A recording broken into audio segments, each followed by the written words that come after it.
लोकसभेत काँग्रेस खासदार प्रियंका गांधी यांनी तुफान भाषण केलं. नीट पेपर फुटी ते केंद्र शिक्षण मंत्री धर्मेंद्र प्रधान यांच्या राजीनाम्यापासून विद्यार्थ्यांना लाठीचार्ज करण्यापर्यंत सर्व मुद्दे उचलून धरले आणि सरकारला घेरलं. यावेळी सत्ताधारी आणि विरोधक आक्रमक झाले. प्रियंका गांधींनी खास त्यांच्या शैलीत सरकारला टोलेही लगावले. यावेळी लोकसभा अध्यक्ष ओम बिर्ला यांनाही हसू आवरेना. पाहूया नेमकं काय घडलं.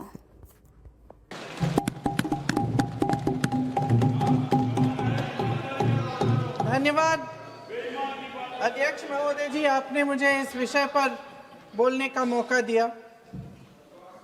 कुछ दिनों पहले हम राम मनोहर लोहिया अस्पताल गए थे। पुलिस लाठीचार्ज में घायल दिल्ली की उस छात्र की स्थिति जानने के लिए जो आईसीयू में अपनी जिंदगी की सबसे बड़ी लड़ाई लड़ रही है। हमसे कुछ ही समय पहले आदरणीय स्वास्थ्य मंत्री जी श्री जेपी नड्डा वहां गए थे और उनसे कुछ समय पहले अन्य नेता भी गए। जब तक हम वहां पहुंचे, उस लड़की की मां नेताओं के आने जाने से गुस्से में थी। सुन लीजिए, सुनिए, किसी की पीड़ा का मजाक नहीं उड़ाते। किसी कोई भी हो, किसी की पीड़ा का मजाक नहीं उड़ाते।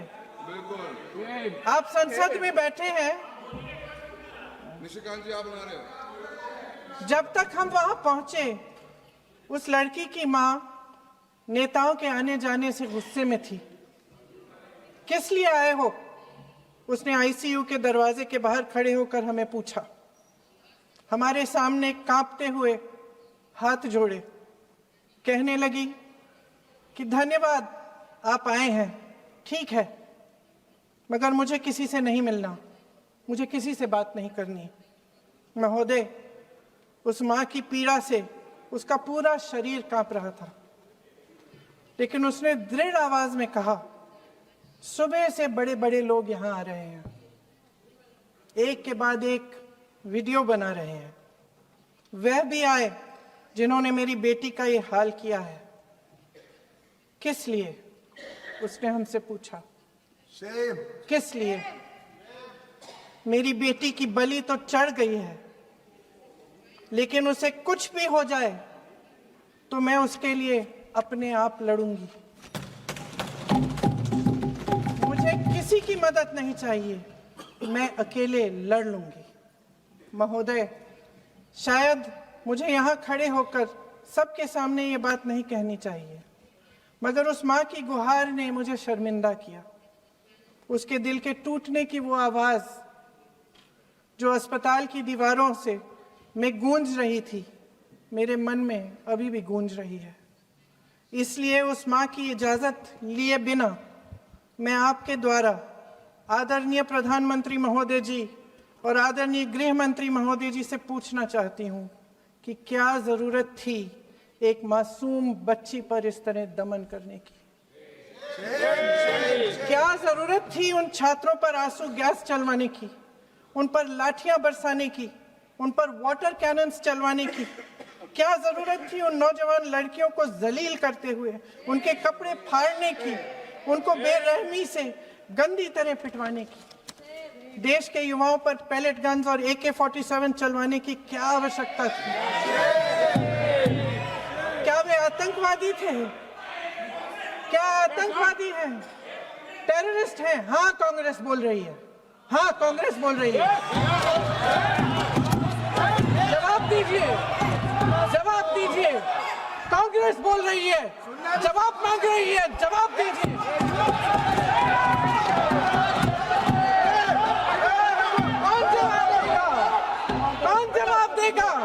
गृह मंत्री जी जवाब देंगे। किसने ऑर्डर दिया? किसने ऑर्डर दिया पैलेट गन्स चलाने के लिए? किसने ऑर्डर दिया? आपके माध्यम से मैं पूछती हूं अध्यक्ष महोदय, किसने ऑर्डर दिया? प्रधानमंत्री जी ने दिया? गृह मंत्री जी ने दिया? जवाब देंगे? पूरा देश पूछ रहा है, सिर्फ कांग्रेस पार्टी नहीं पूछ रही है, पूरा देश पूछ रहा है।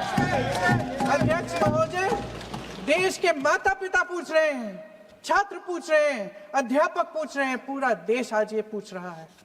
और आपकी जिम्मेदारी बनती है कि आप इस सवाल का जवाब दें। क्यों डरते हैं आप इस देश के नौजवानों से? क्यों डरते हैं आप इस देश की बुलंद आवाज से? और उस आवाज को दबाने का हक आपको किसने दिया है? महोदय, ये सदन यहाँ बैठे हुए सांसदों की जागीर नहीं है, ये इस देश की अमानत है। यहाँ बैठे हम सब इस देश की जनता, इस देश के युवाओं, बुजुर्गों, गरीबों, अमीरों और सब धर्मों, सब वर्गों के देशवासियों के सेवक हैं। हम उनके प्रतिनिधि हैं और ये सत्ता हमें उन्होंने ही दी है। इस देश का संविधान हमारी सर आंखों पे, इस देश का लोकतंत्र सर्वोपरि है। इसे ध्वस्त करना पाप है। यह करोड़ों जनता हमसे सिर्फ एक चीज मांगती है, जवाबदेही। इंग्लिश में इसे अकाउंटेबिलिटी कहते हैं। हमें सत्ता देकर, हमें यहां तक लाकर सिर्फ उसकी ये गुहार है कि जो हम करें उसकी भलाई के लिए करें, और अगर उनके साथ अन्याय हो तो हम उनके प्रति जवाबदेह बने और उन्हें न्याय दिलवाएं। पिछले दिनों हजारों बच्चे सड़क पर उतरे, उन्होंने अपनी पीड़ा व्यक्त की। गांधी जी के दिखाए हुए रास्ते पर अहिंसा और सत्य को अपने दिलों में रखते हुए, गाते, मुस्कुराते हुए शांतिपूर्वक प्रदर्शन किया। लोकतंत्र के सबसे पवित्र सिद्धांत के तहत उन्होंने अपनी आवाज उठाने का अधिकार कायम किया। ये उस भारत के बच्चे हैं जो गांव में रहते हैं, जो महानगरों में रहते हैं, जो छोटे कस्बों में, छोटे शहरों में रहते हैं, जहां माँ अपने गहने बेच देती है, पिता अपनी जमीन गिरवी रख देता है, एक परिवार अपनी पूरी जिंदगी की कमाई बच्चे के सपने पर खर्च देता है। और अब उन्हीं बच्चों को लगने लगा है कि आज इस देश में मेहनत से ज्यादा बेईमानी मायने रखती है,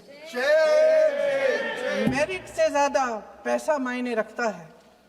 तब सिर्फ एक छात्र नहीं हारता, उम्मीद हारती है।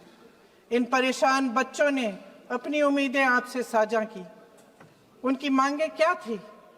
कि पेपर लीक करके उनके साथ जो बार बार अन्याय किया जा रहा है उस पर कार्रवाई की जाए, कि जो सिस्टम उनके भविष्य को कुचल रहा है उसे सुधारा जाए, कि जो माफिया उन्हें घेरे हुए है उसे हटाया जाए, कि जिस मंत्री के कार्यकाल में यह सब हुआ वह इस्तीफा दे, कि उन पर बर्बरता करने वालों पर कार्रवाई की जाए और उसके लिए माफी मांगी जाए। बस यही उनकी मांग थी ना, कि जो शिक्षा और स्वतंत्र अभिव्यक्ति का अधिकार उन्हें संविधान ने दिया है उसे कायम रखा जाए। महोदय, हमारे एजुकेशन सिस्टम में कुछ समय से बहुत खामियां भर चुकी हैं। बच्चों पे जो प्रेशर डाला जाता है उसकी वजह से सैकड़ों बच्चों ने आत्महत्या कर डाली है। उससे भी ज्यादा बच्चे डिप्रेशन में डूब रहे हैं। परिवारों पर बच्चों को पढ़ाने लिखाने के लिए घूस, capitation fees, tuition fees, coaching fees आदि के घिनौने दबाव हैं। लोन लेने पड़ते हैं, सामान बेचना पड़ता है और उसके बावजूद कोई गारंटी नहीं कि उनके बच्चों के भविष्य मजबूत बन पाएंगे, क्योंकि बेरोजगारी चरम पे है। इस सरकार ने रोजगार पैदा करने वाले सभी सेक्टर्स को लगातार कमजोर किया। एग्जामिनेशन सिस्टम खुद फेल हो गया है। पिछले दशक में 152 पेपर लीक हुए, 750 करोड़ छात्र प्रभावित हुए, मगर एक भी दोषी, एक भी माफिया को सजा नहीं।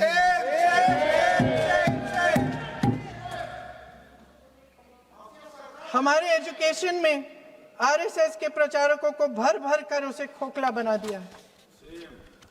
जबरदस्ती एनटीए बनवाकर सिस्टम का केंद्रीकरण करके उसे और भी उलझा दिया। देश के कुल बजट में, हाँ जी जबरदस्ती, आपने अभी अभी सुना तमिलनाडु के हमारे साथी क्या कह रहे थे। देश के कुल बजट में एजुकेशन बजट की हिस्सेदारी हर साल बढ़ाने की बजाय घटती जा रही है। 1.4 लाख करोड़ रुपया का पूरा बजट एजुकेशन बजट है और 1.32 लाख करोड़ सिर्फ नीट देने वाले 22 लाख बच्चों के परिवारों से हर साल खींचा जाता है। एक और शर्मनाक आंकड़ा भी है। 1.4 लाख करोड़ रुपया हमारा पूरा एजुकेशन बजट और 16 लाख करोड़ रुपए जो मौजूदा सरकार ने बड़े उद्योगपतियों के लोन माफ किए हैं। सोचिए कि इस सरकार की प्राथमिकताएं क्या है। सच ये है अध्यक्ष महोदय कि जिस तरह अस्पताल में उस छात्रा की मां का विश्वास पूरे सिस्टम से हट गया है, उसी तरह देश के युवाओं का भरोसा इस पूरे सिस्टम से टूट चुका है।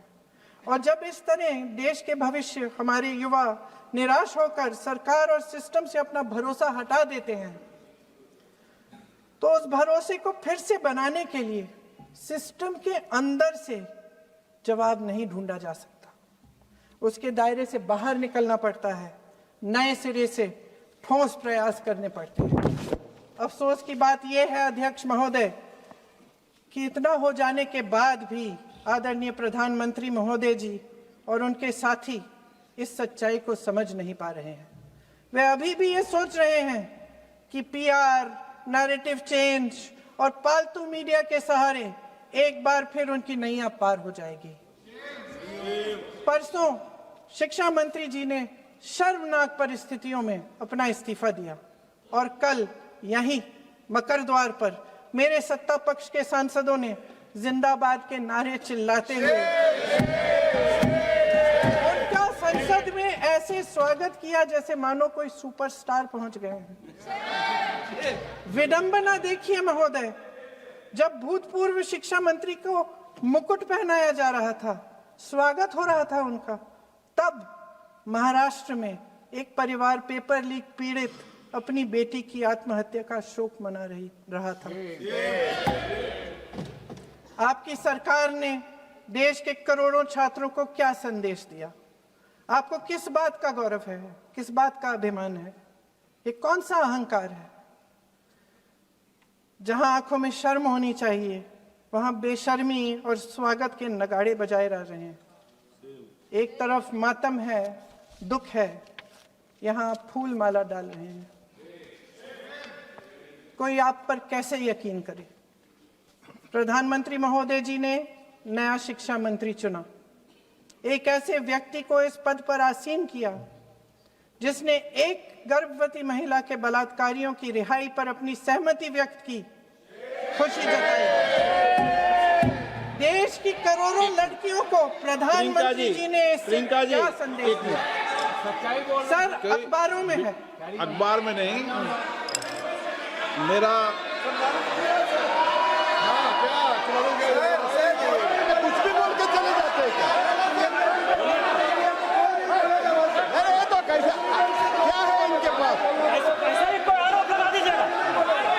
कोई नियम कानून नहीं है।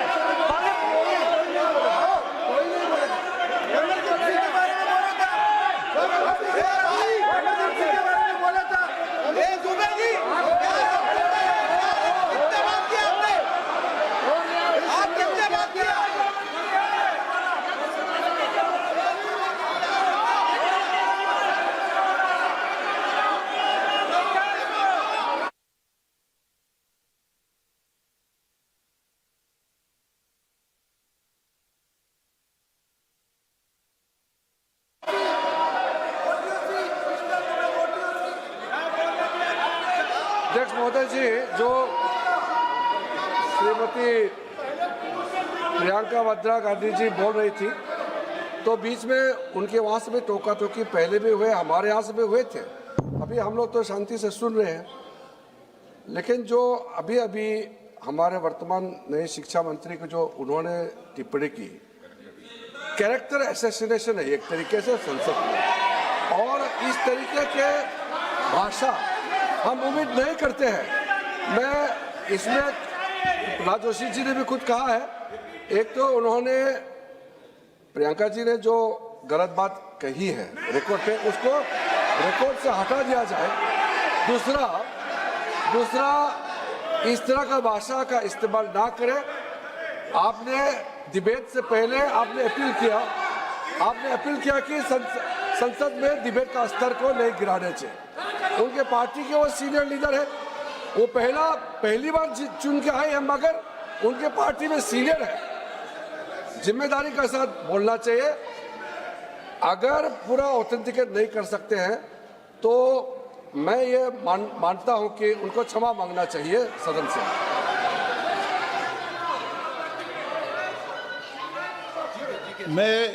मेरा मत ये सदन के अंदर, ये सदन सर्वोच्च लोकतांत्रिक संस्था का सदन है, इसका एक एक शब्द हमेशा रिकॉर्ड में रहता है। मैं माननीय सदस्य से आग्रह करूंगा कि बिना तथ्यों के हमें इस तरीके के सदन के पटल पर बात नहीं करनी चाहिए।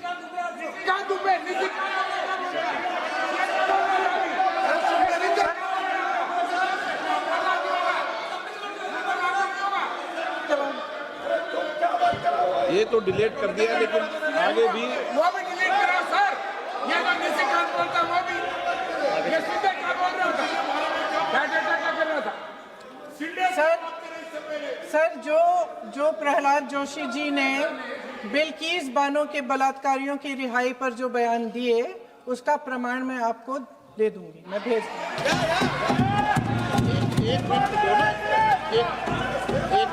मैं ऑथेंटिकेट कर लूँ।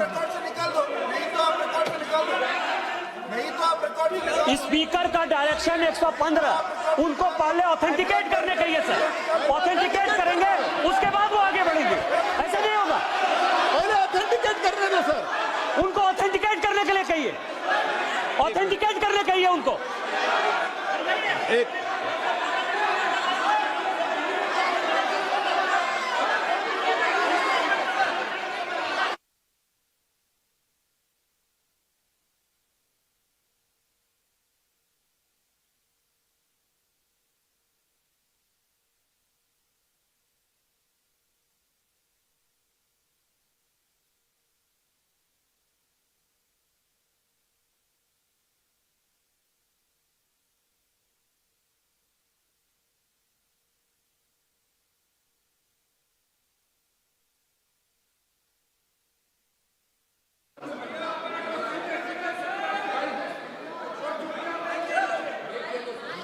आप उनको बोलने तो आप मत करो डिस्टर्ब। मैं एक विषय बता दूं, एक मिनट बताऊं।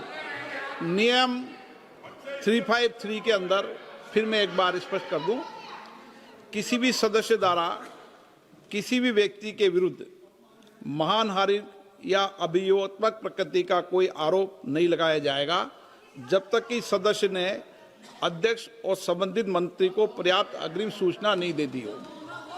यह व्यवस्था है।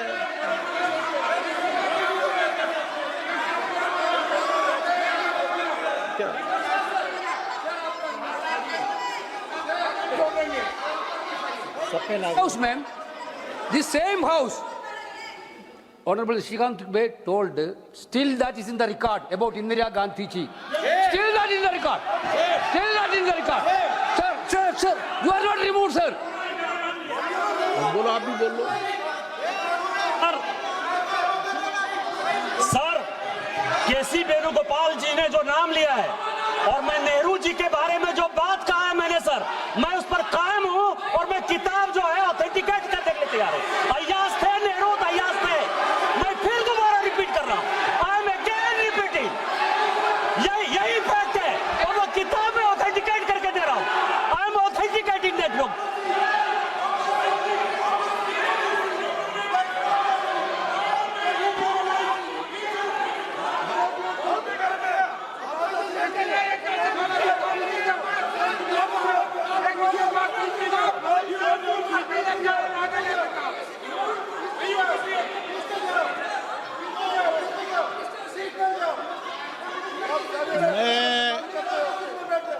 मैं जब आसन पर होता हूं, जो मैं व्यवस्था देता हूं, चाहे सत्ता पक्ष हो या प्रतिपक्ष हो, मैं समान व्यवस्था देता हूं। मैं जब आसन पर होता हूं,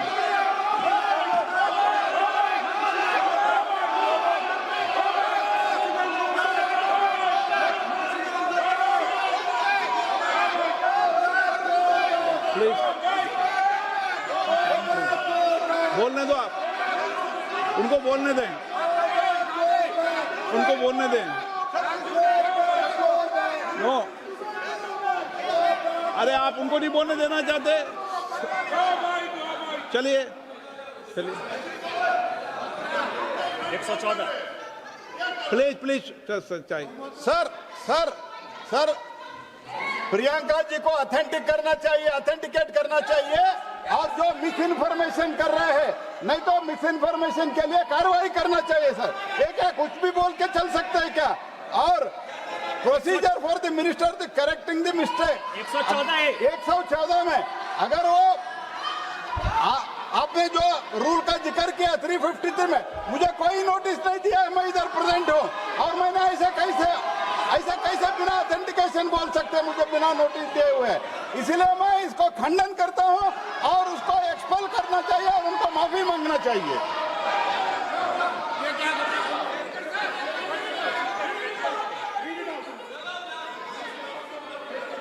नहीं, ये चैप्टर आगे नहीं बढ़ेगा सर। बिल पे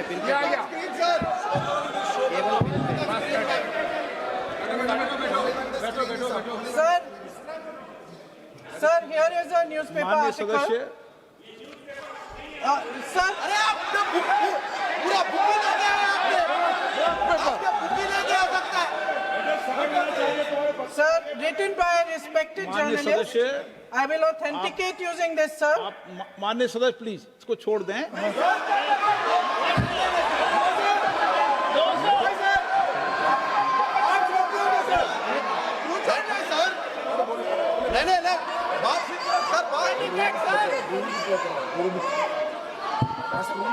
सर अगर जोशी जी अपने बयान का इस खंडन कर विधेयक रहे पर ही हैं क्या? चर्चा होगी। आप इस बयान का खंडन कर रहे हैं क्या? नहीं, जोशी जी माननीय से पूछेगा। सदस्य, मैं आपसे फिर आग्रह कर रहा हूं, इस सदन में इस विधेयक पर ही चर्चा होगी, फिर भी नो, ये विधेयक का विषय नहीं है। आप नो, आप बोलो तो विधेयक पर बोलो, ये मेरी अपेक्षा आपसे। प्लीज छोड़िए, ये रख दो। इस विषय को छोड़िए।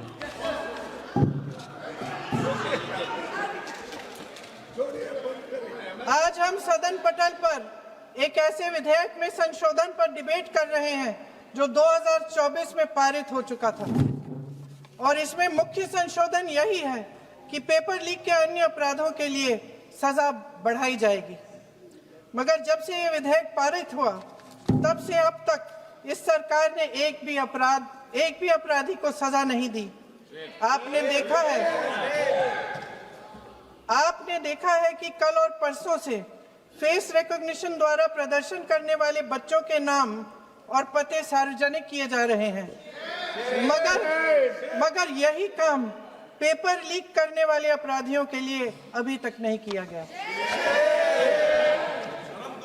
ना इस विधेयक में पेपर लीक रोकने के कोई ठोस कदम है। इससे देश के युवाओं का भरोसा कैसे बनेगा?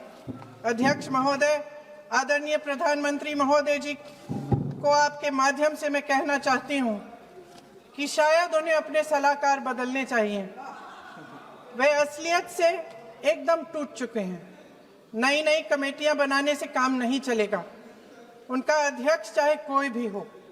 राधा कृष्ण कमेटी भी व्यवस्था में सुधार लाने के लिए बनी थी।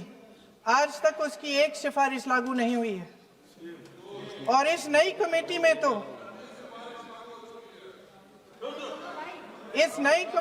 तो एक एक्स-आईबी चीफ, फिर चिल्लाएंगे, एक एक्स-आईबी चीफ, एक आईटी कंपनी के मालिक और एक गौमूत्र के विशेषज्ञ भी हैं।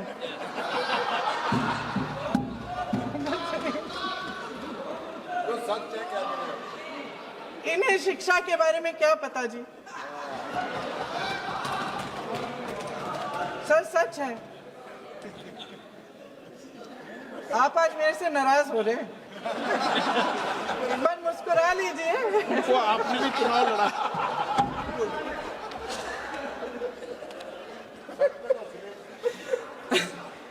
सर, फास्ट ट्रैक कोर्ट्स का रिकॉर्ड पहले से ही बहुत खराब है।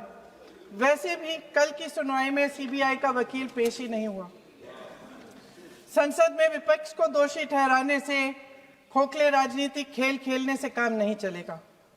आप जेन जी का भरोसा वापस जीतना चाहते हैं तो नए नए एंगल से, अपने फोन से नए नए वीडियो बनाने से नहीं होगा।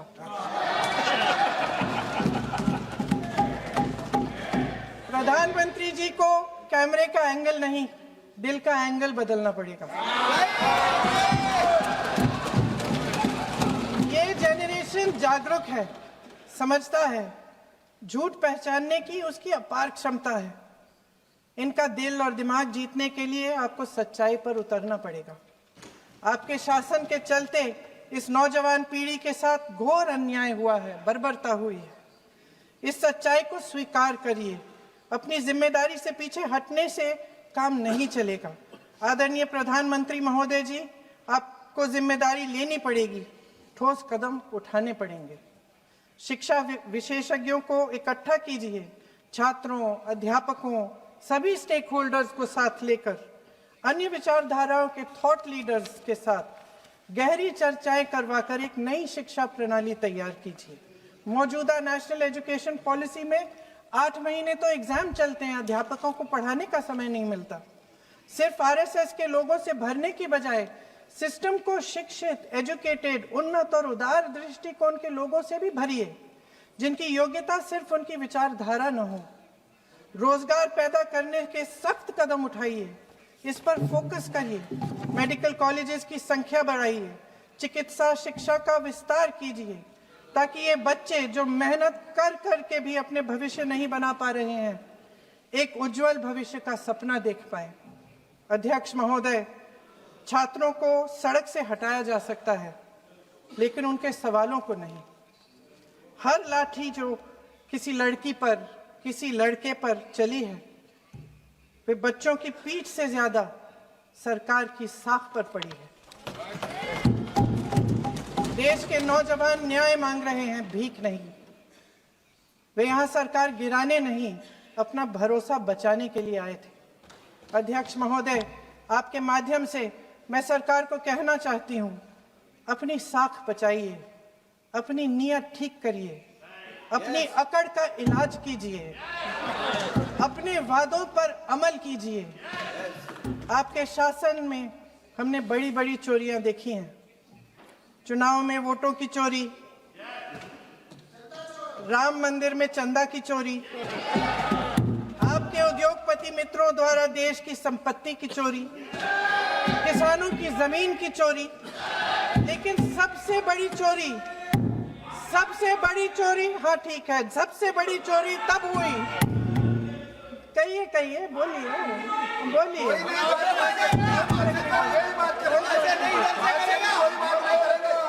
सुन लीजिए, शांति से सुन लीजिए, शांति से सुन लीजिए। आपको मौका मिलेगा, आप जितनी भी चोरियों की बात करना चाहते हैं आप कर लीजिए, अभी मेरा समय है।